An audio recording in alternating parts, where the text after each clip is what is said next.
want to be clear that wasn't the reason, but some of those events clearly contributed, Nick Saban said. I was really disappointed in the way that the players acted after the game, talking about the Rose Bowl.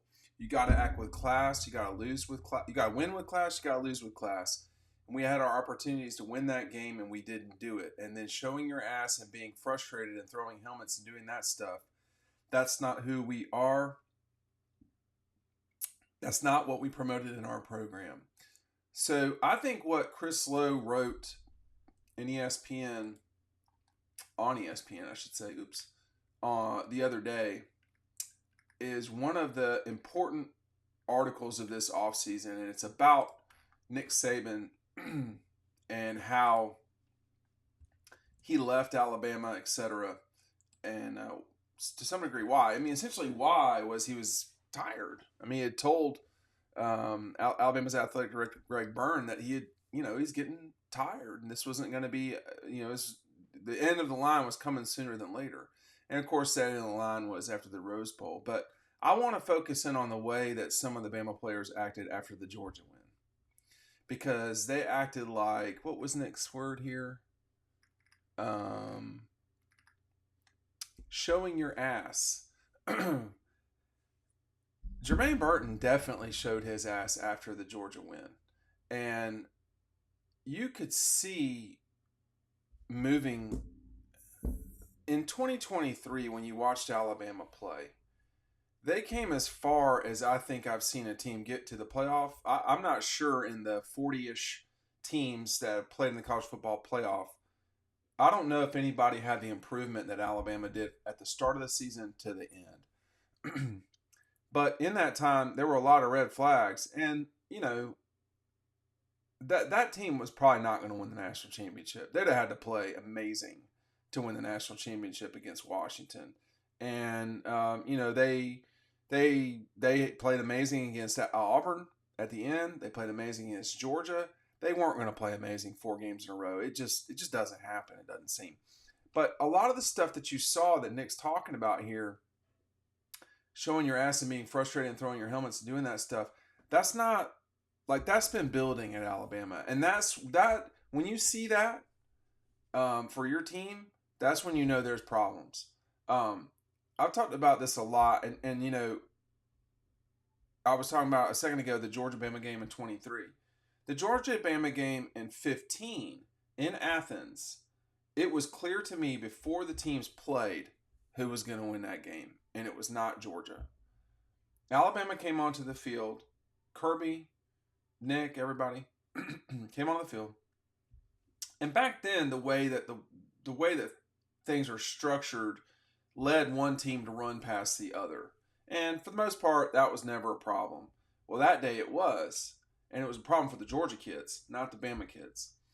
And the Bama kids were trying to just go warm up, basically. And I'm sure somebody said something. But saying something, I mean, we're here to play, a game. We're not here to talk about stuff or fight or anything like that. The Georgia kids were ready to fight. And, I don't mean in a... I mean literally. I don't mean mentally they were prepared to go all day long. I meant they were not ready for the 60-minute fight.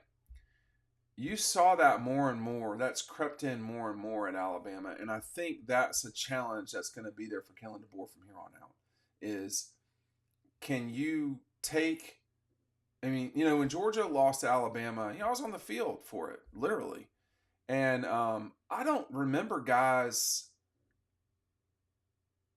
being super, going nuts or anything like that. It wasn't that way. That wasn't the way that they reacted. And I mean, I'm not promoting dog structure right now. I will, just because. But there's one image on here that you need to see. It's these images.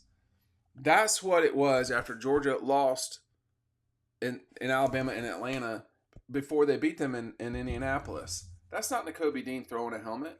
As you can see, his helmet is right there in the palm of his hands. This is Justin Schaefer. As you can see, he has his helmet right in his hands. That's Kirby Smart and Matt Luke talking to Justin Schaefer, who is an emotional guy, okay? well, I mean, emotional enough. Like he's not, understandably, you're going to be emotional. that those are images of champions. What Alabama acted like after the Rose Bowl and after the SEC championship game, it's not conducive to winning over the long term. And I think that what Nick's saying here, he's right. Now, I want to say this to the Georgia folks that watch, because there's a lot of y'all, I mean, this is the vast majority. Everybody has loved to kill and hate Nick Saban and all that stuff for however long, and that's fine. You know, you do you. But people should be listening to him and what he said and paying attention to his development and his procedures and everything. And, in the article from Chris over on ESPN, he basically just said, man, I'm getting tired. I'm getting too old for this. And, again, the quote, I want to be clear that wasn't the reason, but some of the events certainly contribute. I was really disappointed in the way that the players acted after the game. You want to win. You got to win with class. You got to lose with class. We had our opportunities to win that game, and we didn't do it. And then showing your ass and being frustrated and throwing helmets and doing that stuff, that's not who we are, and that's not what we promoted in our program. But it happened. See, that's the point. Is you can parent all you want, or you can coach all you want. You can say the right things. You have to get the players and the kids to do the right things. They weren't, and that's probably one of the reasons why Nick just said, you know what, I can't do this anymore. And I don't blame him. I mean, like, the thing I hear the most from assistants that I know in the league and just in college football is they're challenged with the kids, not NIL related, not transfer portal related necessarily, none of that stuff. Just growing young people into men.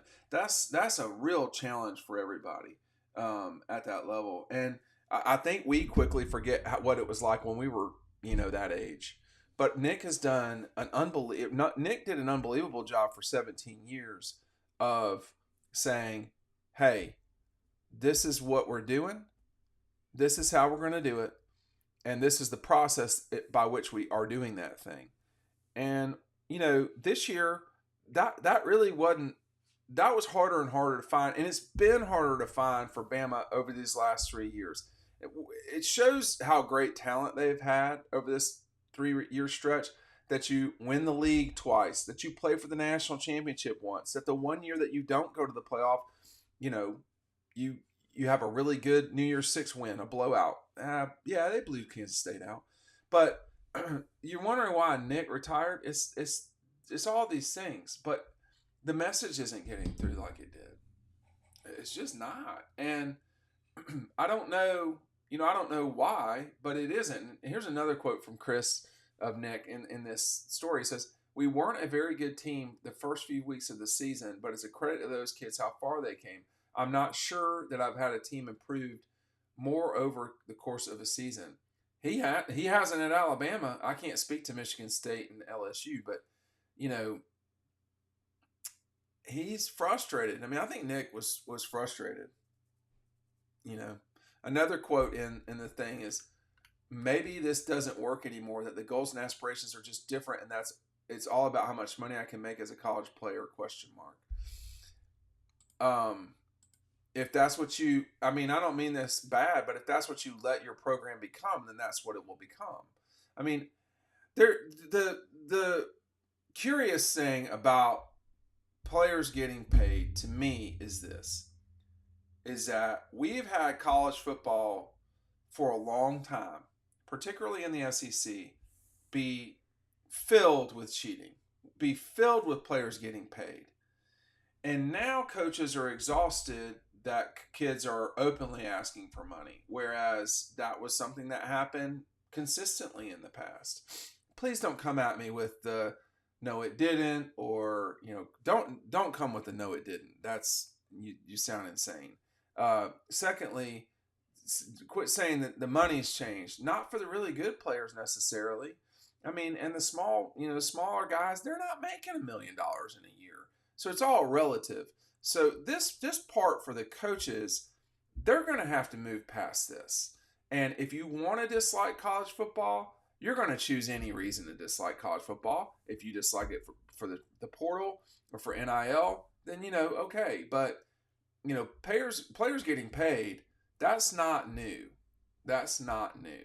And, all you got to do is look at the SMU model. How many times has Alabama been on probation? How many times has Auburn been on probation? The Gators in the 80s? I mean, like, Clemson at any point. I mean, like, you don't have to, Ole Miss, in the SEC alone, one of the goals of Mike Slive, who you may or may not remember, he was the commissioner of the SEC before Greg Sankey.